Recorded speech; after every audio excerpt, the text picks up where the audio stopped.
I've noticed that lately I've been avoiding moments when I'm alone with myself.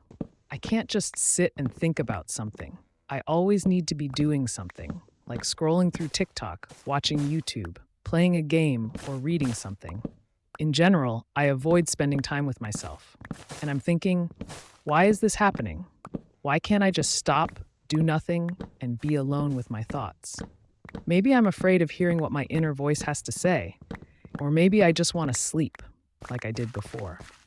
Even now, as I'm talking to you, I have music playing in my ears because I just can't be in silence. But maybe it's precisely in that silence that the answers to my questions are hidden. Hey everyone, welcome to the Minecraft Bro channel. Today we'll talk about why it can be so scary to be alone with yourself. This fear is familiar to many, and I'm sure that by understanding it, we'll be able to find a way to get closer to ourselves. The material will be awesome, so let's not waste time. As always, just a quick reminder to subscribe to the YouTube channel because we're only a few days away from reaching 1 million subscribers. All right, let's get started. I'm sitting here right now asking myself why I avoid these moments of solitude. The first thing that came to my mind is the question, why even be alone with myself? I kind of understand that it's important, but I don't quite get why I need it. I even did a podcast on this topic, saying that you can eliminate all your fears and unresolved issues just by asking yourself questions. But when it comes to practice, it turns out it's not so simple. Right now, it's winter, and I mostly spend time at home without vitamin D, and I can feel how this state is pulling me into a gray vibe, if you can call it that, with all these unpleasant things. And I guess that's how it is when everything around feels gray and there's no motivation. The easiest thing to do is to distract yourself with something that takes you away from reality, like a lifeline that helps you temporarily forget about your problems. But you know what's interesting? None of these distractions solve the problem itself. They're just ways to avoid thinking about it. It's much easier to keep yourself busy with something that doesn't require deep analysis or emotional effort. Even though I realize all of this, there's still a fear. Even after watching tons of motivational videos, my brain creates the illusion that my situation is different, that I have this insurmountable, unique fear. But the truth is, it's just a defense mechanism. Our mind is afraid of change, afraid of facing the unknown. Fear becomes an excuse not to take the first step, and we need to fight it. I recently came across an awesome quote online. What you want most is on the other side of your biggest fear. And it really struck me because if you think about it, our fear is like a door. You don't know what's behind it, so it seems so imposing, but on the other side could be something incredible. Freedom, inspiration, or even a new version of yourself that you've always dreamed of. As much as we might not want to, in order to move forward, we need to fight our fears. Now, you might ask me, okay, where do I start? Often this fear feels so big that it seems pointless to even try, but that's not true. Get rid of such thoughts right away.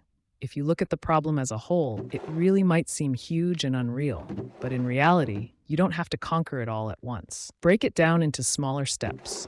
You're reluctant to deal with your fears because you don't have a clear plan. When you have a clear structure, everything becomes a million times easier.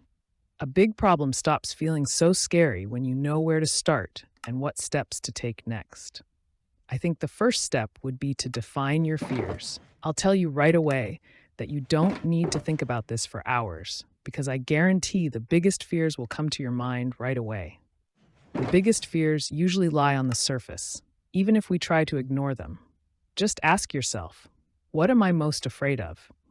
The answer might be unexpected, but that's where the strength lies. You'll begin to see that your fears are just thoughts that can be analyzed and understood. Let's take a common fear that many people have, the fear of meeting new people. Some people are simply afraid to introduce themselves or make new connections. Let's take a closer look at this case. From my experience, I can say that it most often happens when we overthink what others will think about us. Sorry if some of these sentences seem a bit complicated, but it shouldn't be difficult to follow. Instead of taking that simple step, we start running through dozens of scenarios in our heads like, what if I seem weird? Or what if I'm judged or laughed at? Or what if the conversation doesn't go well? In the end, instead of taking action, we get stuck in our own thoughts. The most interesting thing is that with a 99.9% chance, none of these negative things will even happen. But because of fear, we blow things way out of proportion. Now, I've just spent a couple of minutes explaining how this all works, and it already feels easier. Now, imagine doing the exact same thing, but in your own mind and with your own fears. I guarantee that you'll 100% find the answer. The key is to be honest with yourself. To sum up what I've said in this video, the main idea is this. Being alone with your thoughts is a great idea. It's not about avoiding the world, but about getting to know yourself better, hearing your true desires, and understanding where you want to go. If we constantly fill our time with noise and distractions, we lose touch with ourselves, and in that connection lies huge strength. Also, don't be afraid to face your fears, because it's in those fears that we may find what can set us free. Let me remind you of this quote. What you want most is on the other side of your biggest fear. Keep in mind that loneliness is not emptiness. It's an opportunity to slow down, take a breath, and ask yourself, how am I really feeling? What do I need right now? What do I want? And this is truly important because while we're running around, distracted by everything, we don't give ourselves the time to hear those answers. And perhaps the most important thing is to learn not to be afraid of yourself, because we often run not from loneliness, but from our own inner honesty. It's hard to admit that some fears or doubts really exist, but when you allow yourself to stop, listen to your thoughts, and sort through them, everything starts to fall into place. You'll understand that silence is not the enemy, but the ally. Loneliness gives us the chance to reassess our priorities. It helps us understand what is truly important to us without the influence of outside noise and other people's opinions. We often drown out our true desires by trying to meet others' expectations. But in those moments of silence, you can hear your heart, and that's truly precious. So, if you're going through similar moments, don't run from them, no matter how hard it may seem. The best solution is to just gather yourself, take a deep breath, and face your fears. Thank you for watching, and I hope I managed to calm you down a little. You can write in the comments any techniques you use to deal with loneliness so other viewers can learn from your experience. That's all for now.